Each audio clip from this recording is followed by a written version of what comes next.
I'm not keeping these cans. Hey there again.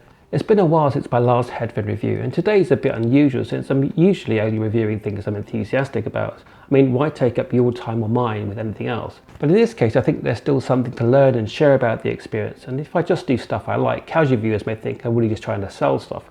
Plus I thought it might be interesting to do a less favourable review, just to see how that works out. Well, let's get started with the AKG K175. The good name of AKG, a historic headphone manufacturer of high quality headphones now owned by Samsung. The pro credentials of this model, an impressive nearly 70% discount from £109.35, tempted me to buy the K175 as a potential alternative to my aging and still solid Sennheiser Amperior. These are HD25 style monitors. Now, to cut to the chase, despite all the positive portents, I'm not keeping these cans, mainly because of how they sound. To demonstrate their sound characteristics, I'm using a slightly different format today. I'm playing just a few short sections of my usual test tracks back to back with my monitoring reference Amperiors, recorded through my Zoom H1's native microphone, so you can better understand what I'm talking about. I'll get more into the sound and other factors after the demo, but for now, as usual, put on your best headphones or earphones and take a listen for yourself. Welcome to GI Chow.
So let's get more into it. The K175 has a very solid build with nice feeling, albeit synthetic materials. Their issues, however, are more with sound quality and comfort. They're sensitive and can be driven straight from a phone. Bass has good quantity, depth and impact.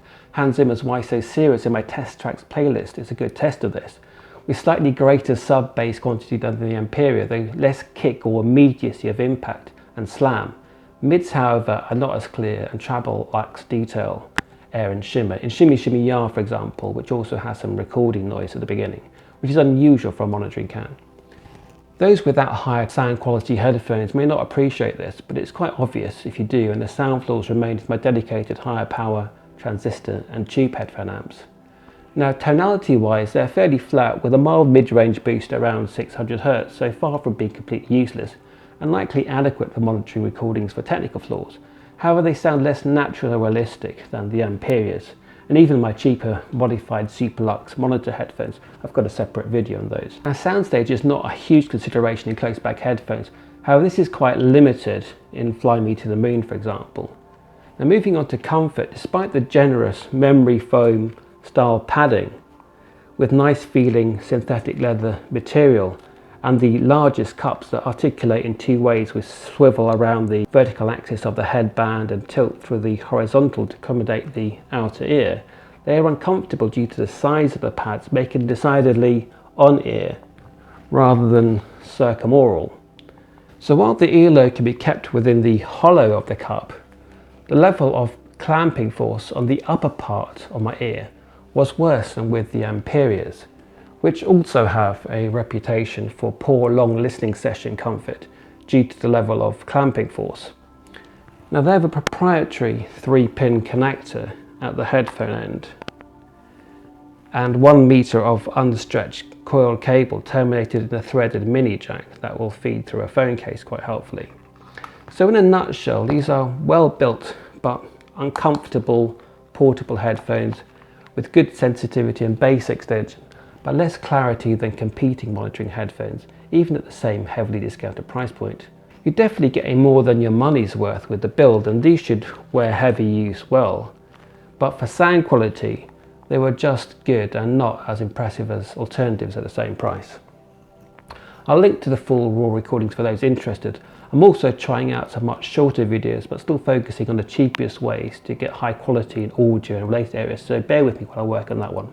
Now do let everyone know what you think in a comment below. Thanks for watching, and to all my subscribers, stay safe and I'll see you next time.